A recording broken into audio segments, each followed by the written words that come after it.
ये आकाशवाणी जयपुर अजमेर है। अब आप अब्दुल हनीफ से कोटा जिले की चिट्ठी सुनिए। इसके लेखक हैं आशीष मेहता। लोकसभा अध्यक्ष ओम बिरला हाल ही में कोटा दौरे पर रहे। वे ब्रिज फागोत्सव और विराटनगर संकीर्तन परिक्रमा में शामिल हुए। इस अवसर पर श्री बिरला ने कहा कि यह भक्ति परंपरा केवल उत्सव नहीं बल्कि सामाजिक समरसता और आध्यात्मिक एकता को मजबूत करने का एक प्रेरणादायी संगम है। कोटा विश्वविद्यालय के पहले औद्योगिक अकादमिक सम्मेलन में राज्यपाल हरिभाऊ बागड़े ने शिरकत की।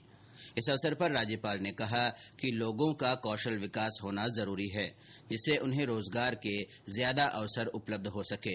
उन्होंने कहा कि युवाओं को पर्यटन उद्योग से जोड़कर आवश्यक कौशल प्रशिक्षण दिया जाना चाहिए।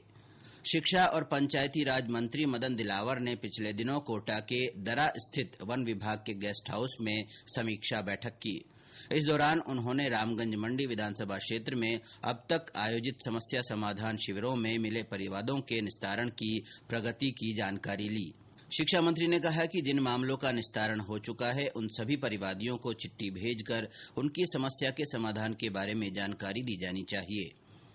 जन स्वास्थ्य अभियांत्रिकी और भूजल मंत्री कन्हैयालाल चौधरी ने बीते दिनों कोटा में कोटा बूंदी क्षेत्र की जलापूर्ति व्यवस्था की समीक्षा बैठक की। उन्होंने अधिकारियों को निर्देश दिए कि गर्मी में पर्याप्त जलापूर्ति सुनिश्चित की जाए। ऊर्जा मंत्री हीरालाल नागर ने कनवास और सावन भादो पंचायतों के विकास कार्यों का शिलान्यास और लोकार्पण किया। सहकारिता मंत्री गौतम कुमार दत्त भी कोटा दौरे पर रहे। उन्होंने कोटा संभाग के सहकारिता विभाग के अधिकारियों की बैठक कर समर्थन मूल्य पर सरसों और चना खरीद की तैयारियों की समीक्षा की। सहकारिता मंत्री ने अधिकारियों को खरीद केंद्रों का दौरा कर व्यवस्थाओं का लगातार जायजा लेने और फसल बिक्री के लिए आए किसानों से संपर्क बनाए रखने के निर्देश दिए।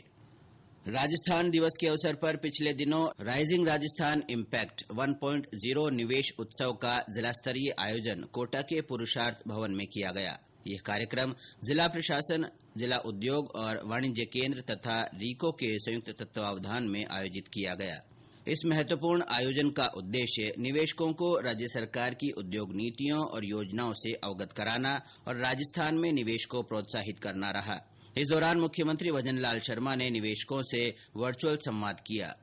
चैत्र मास की शुक्ल प्रतिपदा पर राजस्थान दिवस मनाया गया।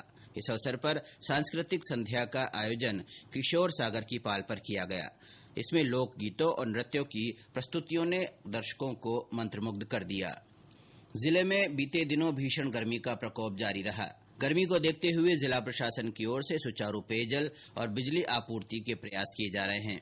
बीते दिनों जिला कलेक्टर डॉक्टर रविन्द्र गोस्वामी ने अस्पतालों में सभी जरूरी इंतजाम करने के अधिकारियों को निर्देश दिए।